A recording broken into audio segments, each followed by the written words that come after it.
how do I deal with anger? Now, anger, I see as a way that our monkey mind tries to really repress or these red feelings that we have after a point. So we lose a point, we're disappointed, perhaps we miss an easy shot, we feel this red feeling, and then we act on the red feeling. Why do we act on it? Well, there's a couple of reasons, but one, if we do act on that feeling, it does make us feel a little bit better in that moment. So if we yell or scream or smash a racket, we're kind of releasing some of that anger. And there is a misnomer. It's a myth that if we release our anger, then it does help us play better.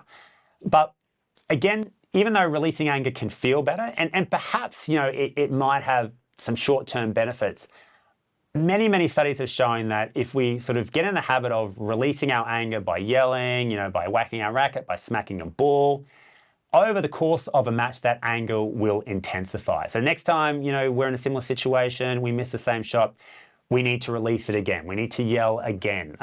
We need to do the same thing. And the other thing is we start releasing anger, we use more energy, and chances are we get a little bit caught up in those automatic thoughts and feelings.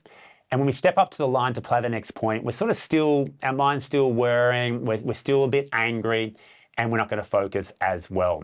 So again, we're not perfect, we're not robots, it's not easy. But again, if you look at sort of the best competitors, many times they are able to sort of feel disappointment, feel these red feelings, but not act on them, but still stay neutral. Again, we did an activity where we walked to the back of the court, we felt the red feelings, we noticed it in our body, and then this is the best way for it to flow through and not then affect us for the next point. Again, is it easy? No, it's not. It's a very simple habit to get into, is to release our anger in some way. And this will sort of, and you see a lot of, you will see players like Nick Kyrgios do this at times. He will release his anger. Again, many times, someone like Nick Kyrgios will stay neutral, when he makes an error.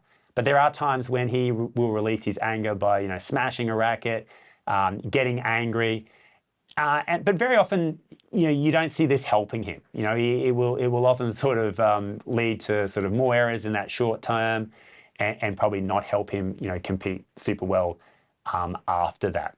But again, some players can sort of do it and can get back on the right track after that.